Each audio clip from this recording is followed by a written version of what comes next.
8h56, Sophia Aram, c'est à vous. Lors du premier confinement, surpris par la rapidité et la violence de la première vague du virus, effrayé par l'annonce du nombre de morts, de lits de réanimation, de masques, de rouleaux de PQ ou, détail qui tue, de boîtes de sédatifs indispensables aux soins intensifs, vous vous souvenez?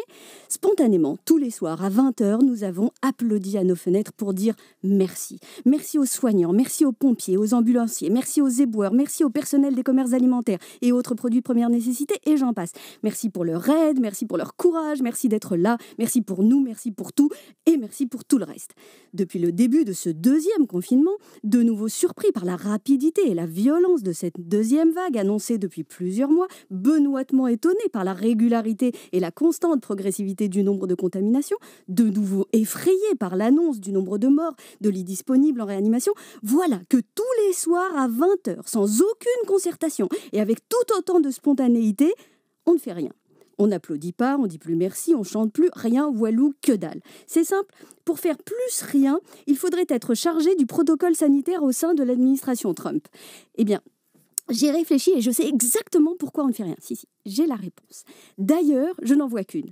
On ne fait rien, on ne dit rien et surtout on évite d'en parler parce que tout le monde sait très bien qu'après n'avoir pas fait grand-chose pour conserver nos distances, nous protéger, veiller à se faire tester, éviter les dîners en famille, les soirées débridées et j'en passe, si d'un coup on se mettait à ouvrir nos fenêtres pour dire quelque chose au personnel soignant, ce serait pardon.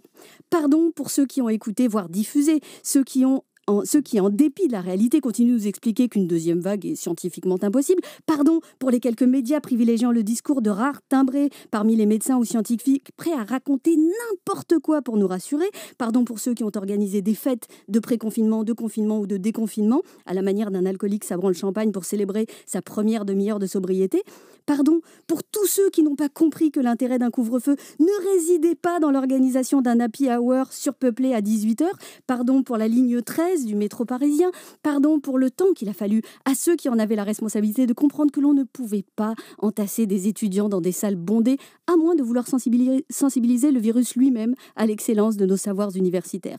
Pardon d'être incapable de ne pas réussir collectivement à nous hisser au niveau de nos responsabilités autrement que par l'interdiction, le contournement de l'interdiction et l'infantilisation croissante de nos réactions. Du coup, comme c'était pas évident à dire, comme toujours dans ce genre de situation, on a tous très bien compris qu'il serait vraiment plus simple et moins pénible d'ouvrir nos fenêtres pour aérer.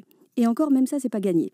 Mais ce dont je suis certaine, c'est que quoi qu'on invente pour laisser ce virus se propager, on préférera toujours notre créativité en la matière que d'affronter le fait de demander pardon.